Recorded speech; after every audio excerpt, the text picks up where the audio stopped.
कराए, लेकिन मैं आपको कहना चाहता हूं मेरी बहनों, किसी के पाप का कारण मत बनिए। जिस दिन आप परमेश्वर के सामने खड़े रहें, प्रभु आपको ये कहना चाहे, ये मेरी बच्ची है, इसने अपने कपड़ों के द्वारा भी मुझे महिमा दी है।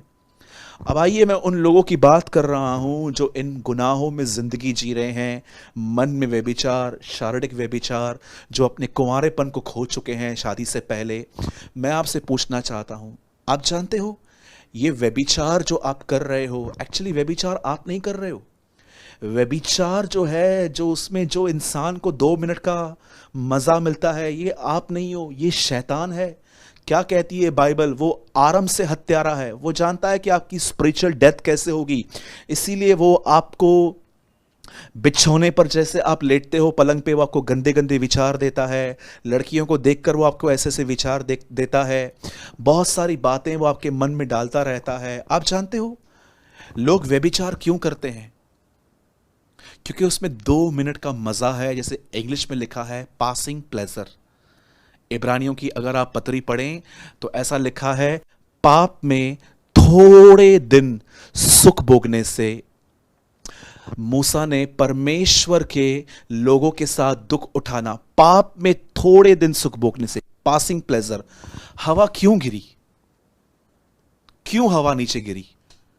हवा को फ्रूट दिखाया गया और हवा लिखा है उसने सोचा ये मन भाऊ है, लिटिल सेटिस्फिकेशन, थोड़ी सी संतुष्टि, और उसने वो गुनाह किया। कभी आपने सोचा, बाइबल ऐसा बताती है, एसाव नाम का एक व्यक्ति था, उसको परमेश्वर ने ऐसा कहा था कि परमेश्वर ने उसे पहलोठेपन का एक हक दिया था, पर ऐसा बताती है बाइबल कि उसने एक दाल के कटोरे के लिए, एक सूप के लिए, एक छोटी सी संतुष्टि के लिए उसने अपना पहलोठेपन का अधिकार बेच दिया।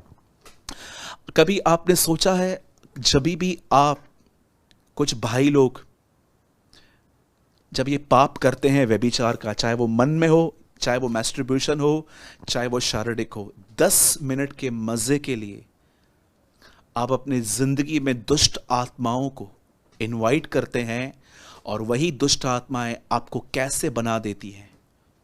जरा सोचिए, क्या आप जब व्यभिचार करते हैं उसके बाद आपको अपने चर्च में जाने के में इच्छा होती है?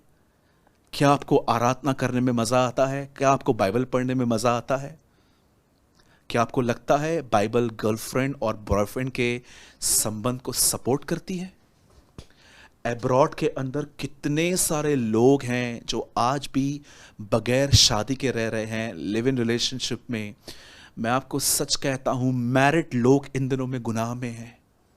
इतने ओवर फ्रेंडली हैं लोगों के साथ, स्त्रियां पुरुषों के साथ इतनी फ्रेंडली हैं, कभी कभी मसीह स्त्रियां और कुछ मसीह भाई भी स्त्रियों के साथ इतने फ्रेंडली हैं कि समझ में ही नहीं आता है कि ये किस चीज़ को फॉलो करते हैं। कभी आपने सोचा है, थोड़े से मज़े पाने के लिए, थोड़ा सा वो जॉय पाने के लिए, जो पासिंग प्लेजर है, आप अपनी ज़िंदगी में दुष्ट आत्माओं को कैसे इनवाइट करते हैं? मैं आपको सच कहता हूं, मेरे चर्च के अंदर ऐसी बातें, ऐसे लोग आए हैं जिन्होंने हमें कहा है कि भाई 2 साल पहले, 3 साल पहले हमसे व्यभिचार हुआ है, क्या परमेश्वर ने हमें माफ़ किया है?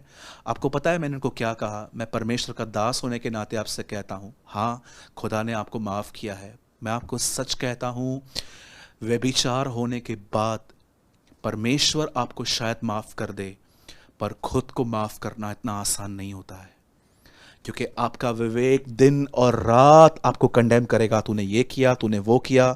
और दुष्ट आत्माएं आपके ड्रीम्स में, आपके ख्यालों में आपको मेंटली हैरेस करेंगे। आपको पता है डेविल टॉर्मेंट्स करता है, वो लोगों को मेंटली हैरेस करता है आज भी। आप पढ़ सकते हैं, बाइबल में एक स्टोरी है कि एक आदमी को कर्जा माफ़ किया गया। जब इस आदमी ने भी किसी को माफ़ नहीं किया और जब वो राजा के सामने लाया गया, तो राजा ने क्या कहा? जाओ इसे ऐसी जगहों पे फेंक दो, इंग्लिश में लिखा है, जहां पर इसे टॉर्चर किया जाए। जब भी आप मैस्टरब्यूशन का पाप करते हैं, शारीरिक संबंध बनाते हैं, या आप व्यभिचार करते हैं, याद रखिएगा, आप अपने ज़िंदगी में डेविल को, डीमंस को इनवाइट करते हैं कि आओ और 2-3 साल तक अब मुझे हैरेस करो। अब आप कहोगे भाई व्यभिचार तो हम करते हैं, मन में करते हैं, बुरी नज़र चली जाती है, या हम पॉर्न वीडियोस देखते हैं। मैं आपको सच कहता हूँ कितने सारे लोग हैं आज इन दिनों में पॉर्न वीडियोस देखते हैं, गंदी गंदी चैट्स करते हैं। और मैं आपको बताना चाहता हूँ मेरी बहनों, मैं आपको सेव करना चाहता हूँ। कई भाई लोग आपको मिलेंगे जो मसीह में होंगे और वो आपको कहेंगे कि मुझे दर्शन मिला है, मुझे खुदा ने कहा है कि आप मुझसे शादी करोगे। याद रखिए ये बातें इस तरह नहीं होती हैं। उनको कहिए जो भी आपको कहते हैं, आपने अपने पास्टर से बात की है पहले?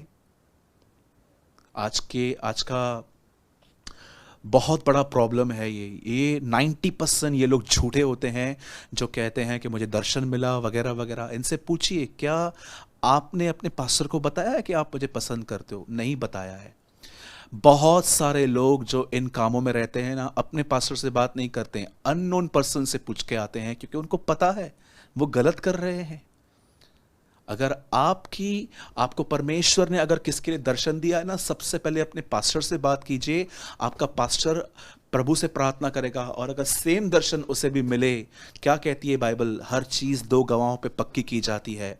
मैं अगर कुछ भी मेरे मन में आता है तो मैं उसको ऐसे ही फॉलो नहीं करता हूँ। मैं प्रभु से कहता हूँ, प्रभु 2 या 3 लोगों के मुंह से बात कर, तब मैं समझूंगा ये तेरी ओर से है। क्योंकि मैं परमेश्वर के साथ मूसा की तरह नहीं हूँ कि परमेश्वर सामने सामने बात करेगा। मैं लीडिंग पे चलता हूँ। और कई बार मैंने ऐसा भी देखा है कि जो मैंने किया, मुझे बाद में पता चला कि ये प्रभु की आवाज़ नहीं थी, ये मेरा मन था।